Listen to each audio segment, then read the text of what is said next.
السلام عليكم ورحمة الله وبركاته. ازيكم يا اغلى واجمل متابعين في الدنيا؟ اخباركم عاملين ايه؟ يا رب يوصلكم الفيديو وانتوا في كامل الصحة والسعادة.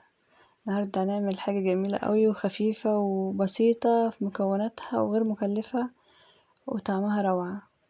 طعم غني وجميل جدا. ايه العزيزية الجميلة الحلوة دي؟ هي يعني مكونات بسيطة وجمال، وربع كيلو مكرونة. ما خدتش وقت، بسيطة خالص وجميلة يعني. يا رب كده اللي بيشوف قناتي لأول مرة فضلا وليس أمرا لايك شير واشتراك. شير الفيديو مع حبايبكم على مواقع التواصل. تعمل فائدة للقناة يعني. قناتي بقالي سنة ونص شغالة ومفيش مشاهدات. بعمل حاجات جميلة ومتأكدة 100% انها جميلة. يا رب تعجبكم ان شاء الله. طبعا تزينوها بأي حاجة انتوا عايزينها. كراميل اللي انا حطيته عليها دون حليب مكثف انا عملته، مش عاملاه مخصوص ليها، هو كان عاملاه من فترة كده، كنت عاملاه في لايف ومحدش دخل اللايف فرحت مسحت اللايف يعني.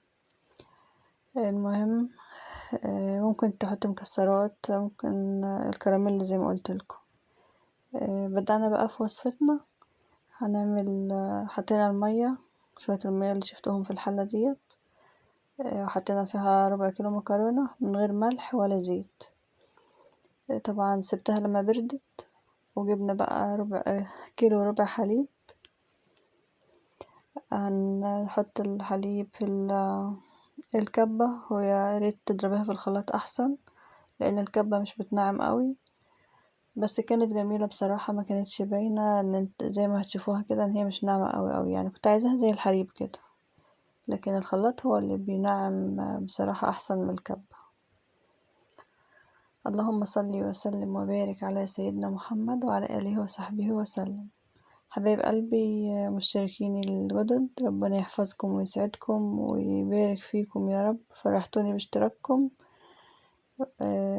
بتمنى لكم حياة سعيدة موفقة بإذن الله. بحبكم في الله جميعا.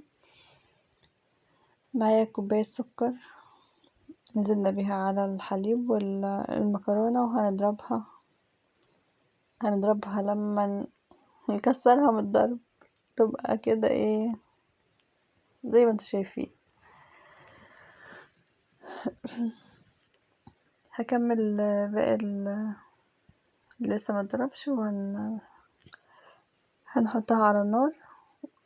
حطيتها على النار فعلا، واجهز بقى شوية حليب اللي باقيين، ضفت عليهم 3 معالق من النشا، وكمان معلقتين كريم شانتيه بيديها طعم غني جدا.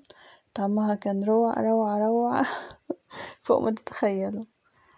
وكمان هنحط رشة ملح ضروري جدا، يعني ربع معلقة ملح كده بتعزز الطعم، بتظهر الروايح والطعم الجميل، وبتخلي طعم السكر يبقى حلو كده مظبوط. هننزل كده بخيط رفيع زي ما انتوا شايفين، لو سبيتي مرة واحدة هيعمل كتلة او كتل وهتبوظ الوصفة مننا. ضروري جدا النشا يتصب كده خيط رفيع عشان تقلبي بسرعة ما تعملش كتل خالص. وطلعت مظبوطة ما شاء الله عليها. لو في عندي وصفة فيها اي عيوب ولا فيها اي حاجة مش هنزلها ابدا، ولو نزلتها هقول لكم ان فيها عيب. ما تعملوش الحاجة دي كده عشان هي باظت مني او حصل العيب ده بسبب اللي انا عملته فيها. بحب اكون عند حسن ظنكم، ويا رب تعجبكم الوصفات بتاعتي. واللي بيشوف قناتي لاول مره اقصد اللي يجرب وصفه من وصفاتي يقول لي اذا عجبته او لا، او حصل فيها اي حاجه يسالني او يقول لي اي حاجه عايز يسال فيها، انا تحت امركم. نزلنا بمعلقه صغيره من الفانيليا السائلة ديت. انا مش حطيت في معلقة، لكن انا عارفة انا حاطة قد ايه يعني، لان الفانيليا السائلة دي لو زاد، دي او التانية البودرة، لو زادت بتمرر وبتسمر اي حاجة بيبقى فيها لون اسمر كده. كانت اختي مرة عملت الكيكة وبتقولي شايفة لونها فيها حتت سمرة كده، بصي يا منى الكيكة فيها حتت سمرة كده ليه؟ قلتلها والله زمان قوي يعني من كام سنة قبل ما اجي جنبها. قلتلها انت حاطة فانيليا زيادة فيها طعم مرارة ومديها لون حتت كده سمرة، فضروري جدا كل حاجة معتدلة يعني، هي بتدي ريحة بس. دهنا الصينية زيت بتاع دوت سمنة أو زبدة، أنا دهنتها سمنة بصراحة، مش هتفرق يعني، سمنة زبدة مش هتفرق خالص، المهم تندهن الصينية والجوانب بتاعتها عشان ايه مش تلزق، لما نيجي نطلعها تبقى سهلة. طبعا اتحطت المكرونة عليها سخنة فسيحت السمن وطلعت على الوش كده، هنسيبها بقى تجمد شوية. هي جمدت معايا ما كملتش نص ساعة او ساعة الا ربع ولقيتها جمدت، لانها كانت تقيلة زي ما انتوا كنتوا شايفين، جمدت بسرعة. انا عندي وش اللبن، لو مش عندك وش اللبن تدهنيه على الوش، هتدهنيها زبدة وطعم الزبدة بيبقى فيها حلو برضه، بس طبعا مش زي القشطة. القشطة بتاعت وش اللبن دي كانت طالعة ريحتها في الفرن بصراحة يعني واخدة طعم السمنة البلدي، لأنها بتنشف عليها وبتعمل تبقى سمنة كده.